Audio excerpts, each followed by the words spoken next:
waana qaybtii shanaad waayihii iyo sheekooyinkii garaad wiilwaal.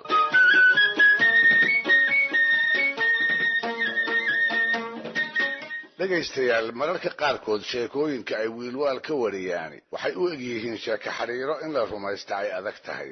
si kastaba ha ahaatee, qaar ka mid ah degaankii uu jeel ka talin jiray odayadii ku barbaaray oo aanu la kulannay ayaa waxay ku warrami jireen inuu jiray xeer uu samaystay oo madaxdii soomaalida kale uu kaga duwanaa. waxay odhan jireen garaadku kolkuu sadcaalo meesha uu kolba ku hoyan doono iyo cidda uu martiyi doonaba waa la sii ogaan jiray.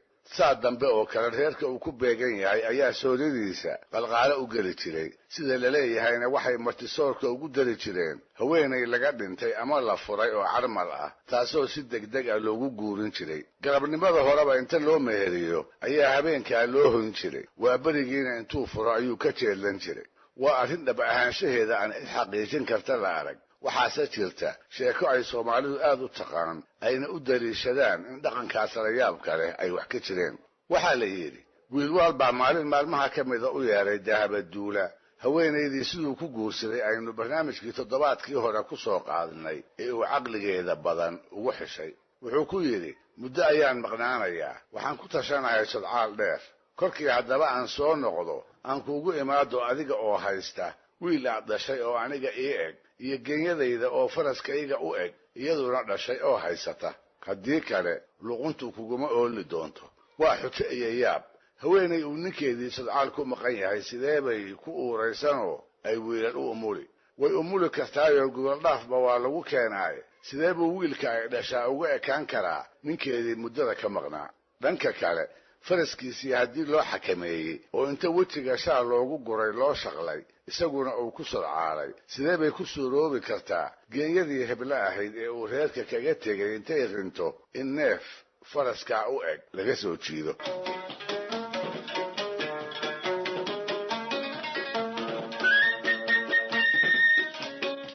xujooyinka garaadka sidii loo furi lahaa iyo wixii laga yeeli lahaa in lagu dhaqaaqa ha joogtee in dooda laga celiyaa cidna uma bannaanayn.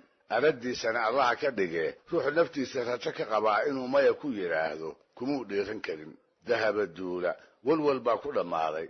sidii ay xujadaa ku furdaamin lahayd ayay habeenna u soo jeeday. waxay talooyin dhowra rogrogto oo kala doorataba ugu dambaystii ayay inta mid ku xasishay istiri alla ilaahay waad haysaa oo inta isu bogtay dhoolaha ka qosashay. baryahaas halkii wiilwaal lagu malaynayay ayay tooyatay.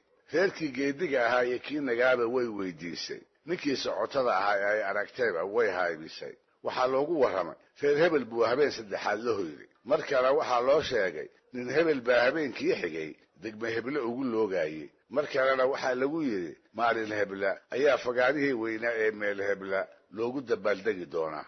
2 cisho kadib reeraha uu ku hoyan doono markay hubsatay ayay waaberigii mariimatay dharkeeda kii ugu bilicda roonaa, waddadana cagta saartay iyada oo ku joogta geeyadii uu u tilmaami jiray oo beedaran. cilcilowga fiidkii goor ay tahayoo aan habeen iyo dharaar loo kala garan ayay si dhuumasho u eg waxay ku soo gashay galabtadii hore reerihii oo wiilwaal carraabada ku yimid. waxay gees ula baxday duqii ugu weynaa odayadii sooriya qalqaalinta garaadka ku hawlanaa. haddiiba intay isu sheegtay ayay ku tidhi nin yahow heble hebel ayaan ahay, ooridii garaadka ayaan ahay, qof arrin culusi wareerisay baan ahay, dahabaduula oo xujaysan baan ahay. waxaan kaa duraamanayaa qoolka qoorta iiga maran inaad ila furfurtid.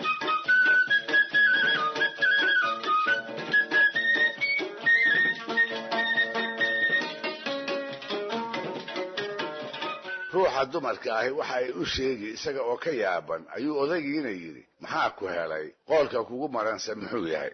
markaas bay u sheegtay xujada furitaankeeda laga sugaayo ee iyada iyo ninkeeda dhex martay. afkaraqaad baa duqi ka soo haray. meel uu wax ka bilaabo ayuu aqoon waayey.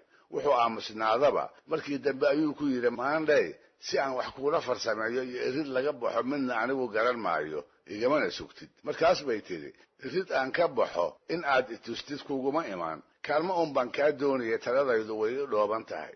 hadhow fiidkii haweenaydii uu caawa la aqalgeli lahaa halkii aad uga geyn lahaydeen aniga ii geeya si aan ula hoydo. waxaan ku mala weynahay inaan qaadi doono oo astaamihii uurka aanada u ahaa ayaan isku ogahay. aniga taa ha la ii fuliyo. midda kale geenyadu way beedaran tahay oo soo celin maysee iyadana isla caawa faraska garaadka ha loo hayo hawraarsan iyo guddoon ayuu odagiina yidhi isaga oo la ashqaraarsan sida ay taladu u habboon tahay haweenna u quurila dahabo oo kale inay ku jiri karto.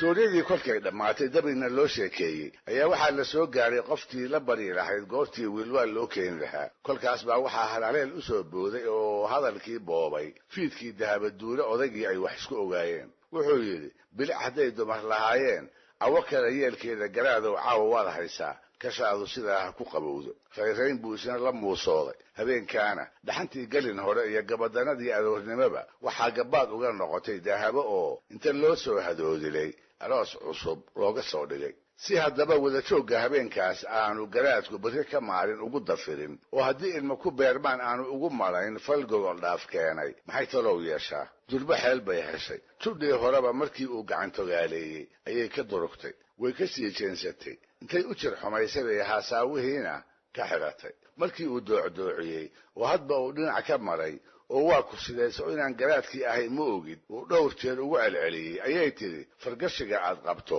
iska soo bixi oo isii haddii kale. dabadeedna isaga oo aan is ogeyn ayuu inta degdeg isaga soo saaray ku hubsaday fardhaxadeeda faryarada iyo faadumada u dhaxaysa. isla markaa iyadu ay garaadka gogasha la jiifto odaygii baa sidii lagu ballamay wuxuu meel isugu geeyey faraskii iyo geeyadii ay iyagana xujadu ka aroosnayd. intii aan waagii dhab u beryin iyada oo weli uu cirku isku jiro ayay dahabana gogashii garaadka u soo bannaysay oo intay geeyadii kooraysatay u jarmaaday halkii ay reerkeedii ku ogeyd.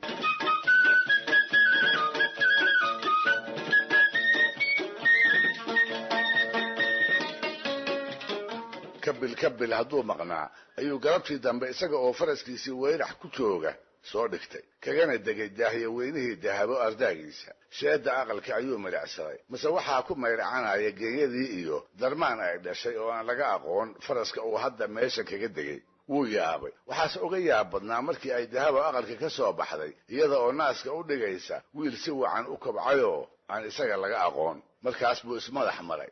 indhihii baa hadiiba guduutay. cadho iyo ceeb wada socdaa ku kulmay. wuxuu u maleeyey dahaba inay simbireeraxatayoo intuu maqnaa ay magaciisa meel uga dhacday. isaga oo aan waxba weydiin ayuu seeftiisii afka badnayd galka kala soo baxay oo xaggeedii u soo degdegay. wuxuu maagan yahay iyada iyo wiilkaba inay caawa waraabayaashu ka hamuun beelaan. markaas buu isku daray isaga oo seeftii qaabsaday iyo su'aal gaaban oo ahayd ilmaha aad sideeto xaggee baad ka keentay. intay dhabarka ka soo wareejisay ayay ugu jawaabtay horta waa wiil waana ina garaad xirsi.